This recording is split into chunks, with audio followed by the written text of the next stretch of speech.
Okay, it is Tuesday, May 1st, the year 2012, and we have a lot to get to in the sports world, so let's get it going right now.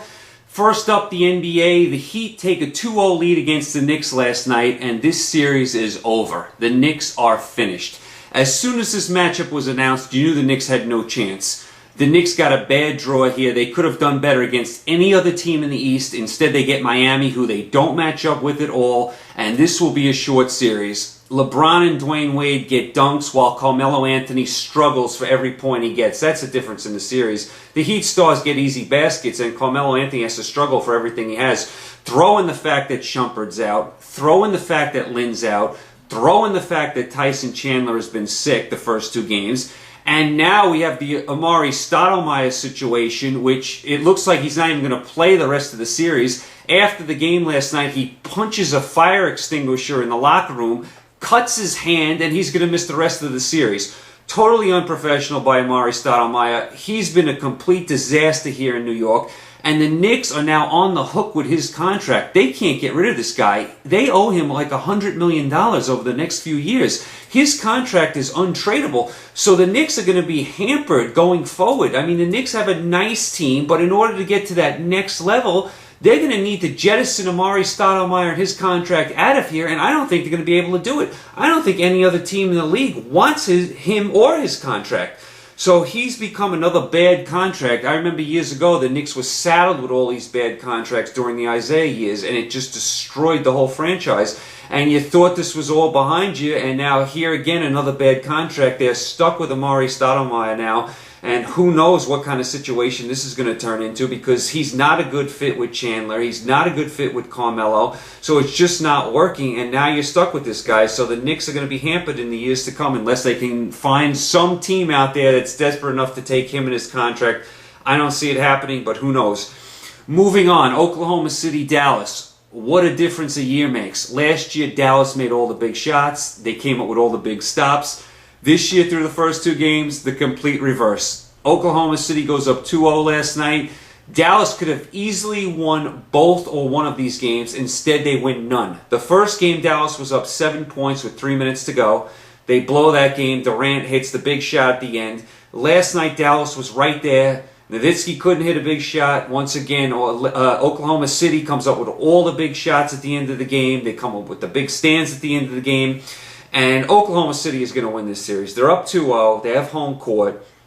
Their fans are amazing. Their fans are some of the best in the league. And Dallas is just not the same team they were last year. Even if they had the same team, it would be tough to repeat. But they just don't have the same players. They miss Tyson Chandler. They miss Barea. They miss Stevenson. They don't have Butler. They got nothing out of Odom. So it's a totally different cast of characters now for Dallas, and it's just not going to happen this year for them. They'll go home, I'm sure, and make it a series, but in the long run, they're doomed. Oklahoma City is going to win this series, and they're going to move on. Moving on, Indiana, no surprise, they evened up their series with Orlando. The shock was Orlando actually won the first game. You figure Orlando without Dwight Howard, they're not going to do anything and just going to be swept away. Well, they actually won the first game in Indiana in an ugly affair. Larry Bird looked horrified watching that game in Conseco Fieldhouse in Indiana. But Indiana came back nicely, won comfortably last night. They should get their sea legs now, and Indiana should move on to the next round. I don't expect anything from Orlando. I mean, who knows what's going to happen to Orlando in the future? Who knows about Dwight Howard? Who knows about Van Gundy? Who knows about the front office? It's a complete mess. So Indiana should move on to the next round. Atlanta-Boston, Game 2 tonight. Atlanta is up 1-0. They have home court advantage. They are playing without Al Horford. Boston, of course, did not have Ray Allen the last game. He's questionable for this game. If Ray Allen does not play, Boston has no chance to win. They're old to begin with. They have a bunch of old elephants. Garnett is old. Pierce is old. Allen is old, and he may not play tonight. They don't have Jeff Green, who's been out the whole year. They don't have home court. So Boston is a bunch of old elephants. I think they'll make it a long series. They'll be tough in the Boston Garden. I think Atlanta will do enough to get through, though. They have Josh Smith. They have Joe Johnson. I think they will do enough. Plus, they have home court. I think Atlanta will get through the series. It should be a long series, though.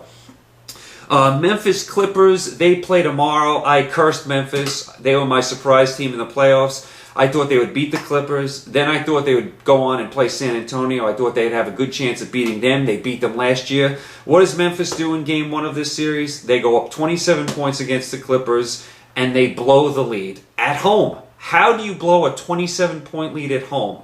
Unfathomable. And give the Clippers credit for hanging in there. Give Chris Paul credit. Vinny Del Negro, the coach of the Clippers, wanted to take Chris Paul out. Chris Paul said, I want to stay in the game. They're down 27 points, and he said that. Most players would be like, let's get to the bench, let's call off the dogs for this game, and let's go to game 2. Chris Paul and the Clippers hung in there, and they actually came all the way back and won the game after being down by 27 points. So great job by the Clippers. I do think Memphis is still going to win the series, though. I think they come back tomorrow and get game 2. I think they split in LA. I think this goes 7. I think Memphis wins the series, but it is going to be a tough series now. Memphis made it very difficult on themselves, losing game 1 at home and losing a 27-point lead at home. So Memphis made things very difficult for them.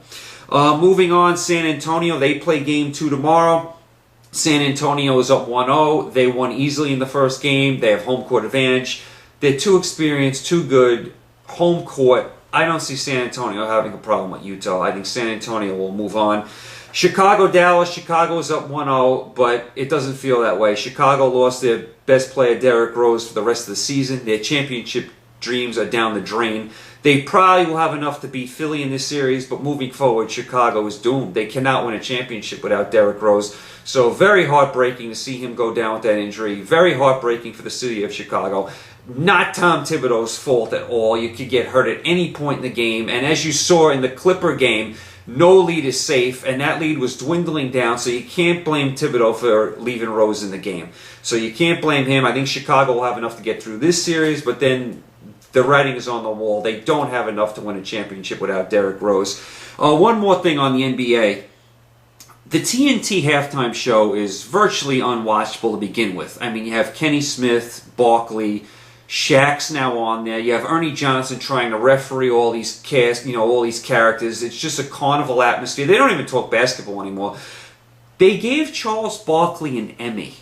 Now, is that the most mindless thing you've ever heard? Charles Barkley is an Emmy winner? Imagine some of the people that haven't won an Emmy hearing that Charles Barkley won an Emmy. I mean, it is unbelievable that Charles Barkley is an Emmy winner. Total ridiculousness there, but what do I expect? Anything with award shows or giving out awards is totally mindless to begin with, and it's nothing new here. Barkley deserves an Emmy for his chicanery on the halftime show. Give me a break. Moving on to the NHL, the Capitals tie up the Rangers last night, 1-1. They go into the Garden. They score a power play goal to win 3-2 at the end of the game. Ovechkin scores the game winner.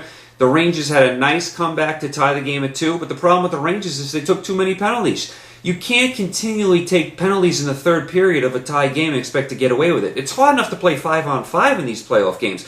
You're playing 5-on-4, you're asking for trouble. The Rangers had just killed off a power play, and they come right back, take another penalty, and right off the draw, Ovechkin scores.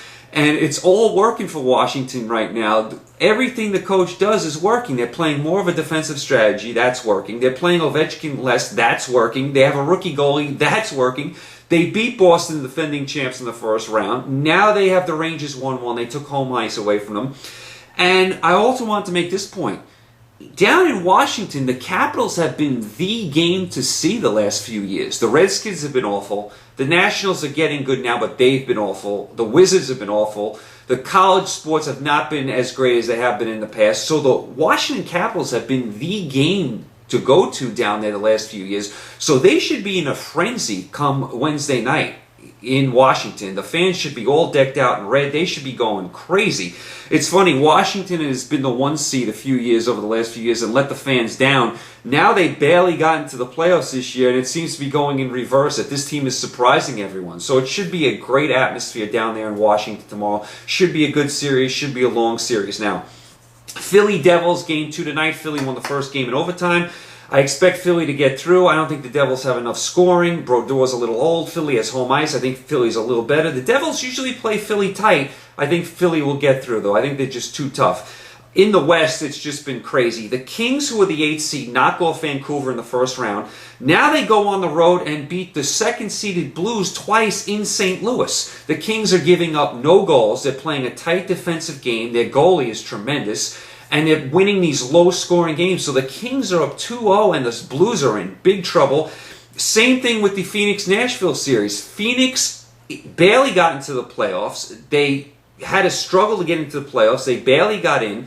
They end up winning the first round series, and now here they are up 2-0 against Nashville in the second round. And their goaltending has been tremendous as well. So Phoenix and the Kings are both up 2-0. Who would have ever thought that when you first started the Western Conference playoffs? So very bizarre happenings in the West as far as hockey goes. I wanted to touch real quick on the Hopkins-Dawson fight over the weekend. Hopkins needs to hang it up. Dawson won this fight easily. He deserved to win. Hopkins, I admire what he's doing. He's 50 years old. It's time to let it go. It's time to move on. He can make money as a promoter or whatever else he does behind the scenes in boxing. He doesn't need to be fighting anymore. He lost very easily. Chad Dawson, who is a good fighter, not a star, won virtually all the rounds. I had it 10-2. I think most judges had it 9-3. The one judge that had it 6-6 is absolutely ridiculous. He should be suspended. There was no way that fight was 6-6. Chad Dawson definitely deserved the victory. He's a good fighter. I thought he'd be a star. He's not. He's just a good, solid fighter. He has no star quality. But he's a good, solid fighter. Definitely deserved it. And Hopkins needs to get out right now. He needs to get out. He's 50 years old. He does not need to be fighting anymore. And he was not exciting to watch in his prime. Imagine now. I mean, it was almost unwatchable on Saturday night to see him, boxing, He was playing, that defensive style again. It just was not exciting at all. And like I said, it was not exciting when he was winning, even less so when he's losing. So that's that. Glad to see the college football is going to a playoff. They're going to go to a Final Four. It's about time, long overdue. They're working out the details on that. Definitely long overdue. That should be exciting in the year 2014. And last but not least, I wanted to touch on the English Premier League. Manchester City beats Manchester United 1-0 yesterday. They definitely deserved the game. Manchester City dominated from start to finish. Manchester United didn't have one good scoring chance. I didn't like the lineup they had out there. They had a lot of firepower they left on the bench. It's been a weird year in the Premier League. Manchester City was way ahead. Then Manchester United went way ahead. And now Manchester City has caught them and passed them with only 2 games to go. Manchester United has collapsed down the stretch here. Now, Manchester City does have a tough game this week at Newcastle. That won't be easy. Coming off this emotional win against United, they go on the road. Newcastle, his final home game of the year, won't be an easy game. So we'll see if City has a letdown. If they don't, they will win the Premier League. Manchester United, very disappointing. I mean, when you're Manchester United, you expect to win titles. This is a complete letdown. They completely melted down at the end of the season here. And Manchester City's fans were great. They were singing at the end of the game, Hey Jude. They were singing Blue Moon. The fans were tremendous in that game. They definitely deserved the win.